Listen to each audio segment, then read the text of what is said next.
안녕하세요. 리얼스터디 수연맘입니다. 오늘은 부동산 투자를 생각하시는 분들이 좀 조심해야 될 부동산 투자처를 좀 알려드리려고 해요. 투자에 베테랑 분들이야 이미 너무 많은 것을 알고 계시기 때문에 저랑은 생각하는 의견이 조금 다르실 수는 있는데요. 저는 초보분들을 기준으로 해서 말씀을 드리는 거고요. 위험성이 높고 좀 좋은 물건을 잡으려면은 엄청난 운이 따라줘야 된다거나 아니면 하늘의 계시를 받았거나 이렇게 되지 않는 이상은 성공하기가 어려운 방법이라서요. 일단 초보분들은 좀 피하셨으면 좋겠어가지고 영상을 좀 찍어봅니다. 오늘은 그 첫 번째로 지역주택 조합에 대해서 말씀을 드릴 거예요. 부동산 투자를 좀 많이 하시는 분들 사이에서 좀 우스갯소리로 이런 말씀들을 많이 하시는데요. 이혼을 하고 싶으면 지역주택 조합에 투자를 해라.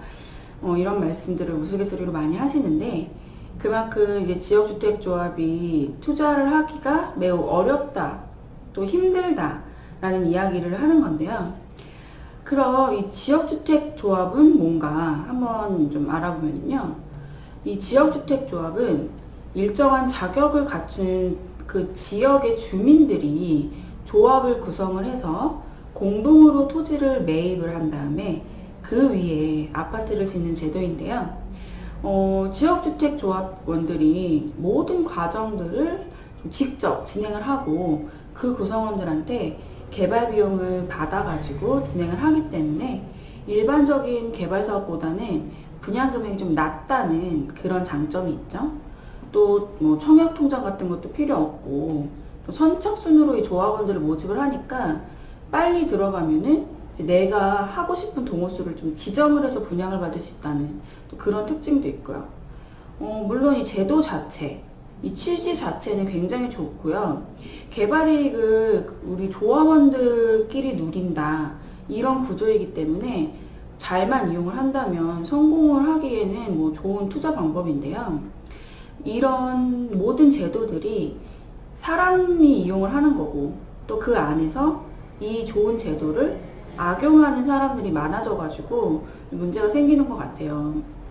일단 가장 큰 문제가 있는 지역주택조합 사업은 아파트를 지을 토지를 확보를 하지 않고 어느 곳에 아파트를 짓겠다, 이거의 계획만 가지고 조합원들을 모집하는 지역주택조합 사업이 제일 큰 문제인데요.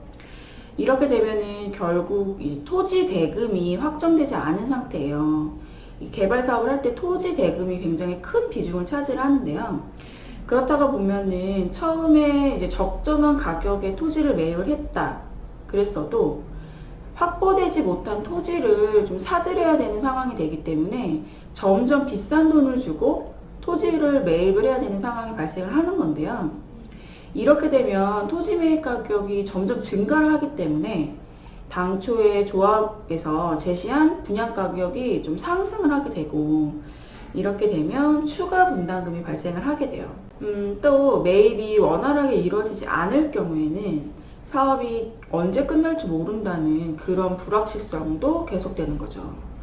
우리가 투자를 할 때는 그 시간에 따라서 수익률도 변화가 된다고 보셔야지 돼요.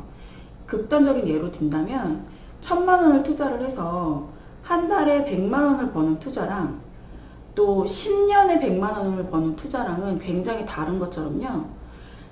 이렇게 시간이 적을수록, 투자에 걸리는 시간이 적을수록 그 수익률도 높아진다고 보셔야지 되는데, 토지 매입이 원활하게 이루어지지 않으면 사업이 계속 늦춰지기 때문에 결국 초기에 이제 조합원 자격을 취득하기 위해서 계약금이라든지 1차 분담금을 낸 경우에는 그 돈은 이제 묵은 돈이 될 확률이 높다는 거죠.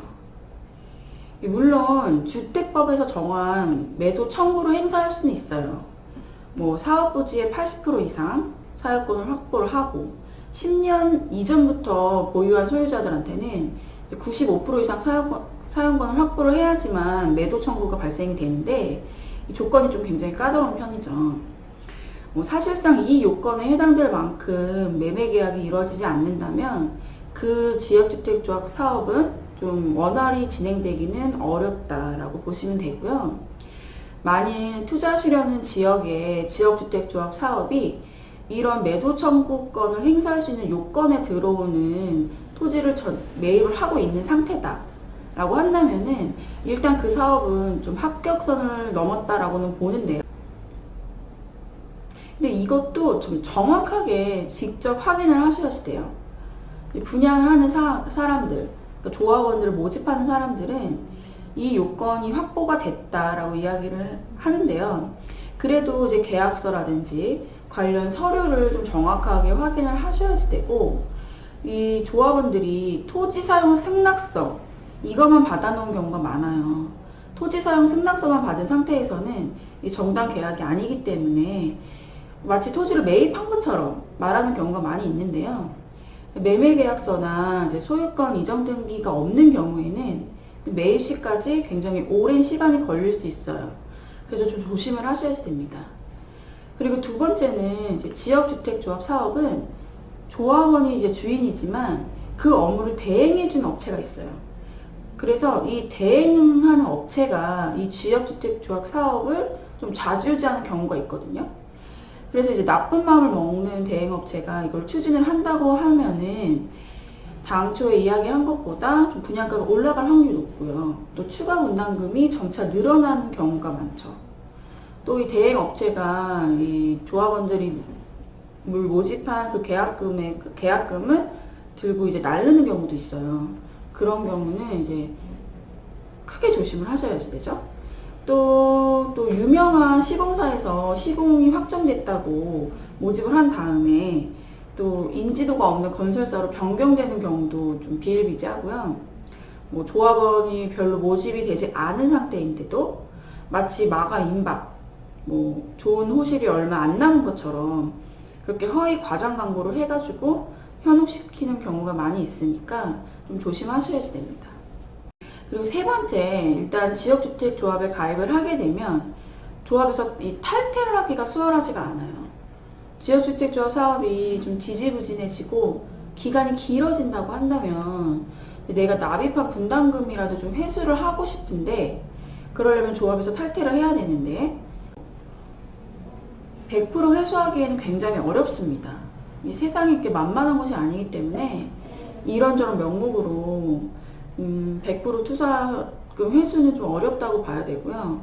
거의 1차 조합 분담금은 회수하기 어렵다고 보셔야 됩니다.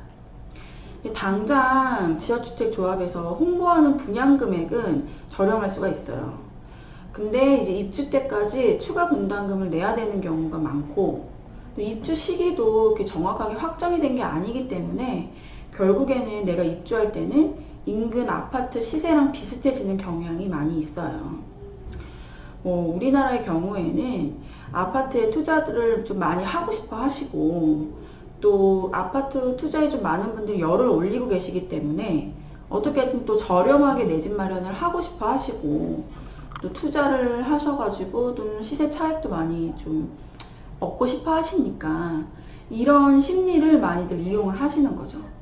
물론 개 중에 괜찮은 지역주택조합 사업의 성공 사례도 있긴 있습니다. 찾아보면 있긴 있어요.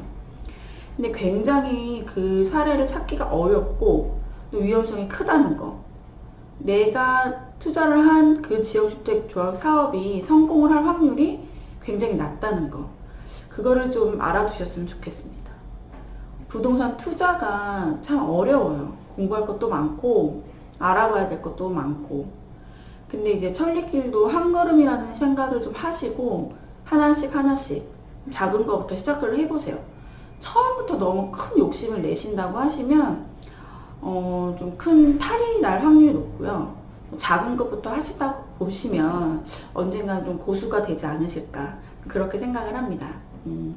여러분 오늘도 행복한 하루 되시고요. 저도 오늘 하루 기분 좋게 시작하겠습니다.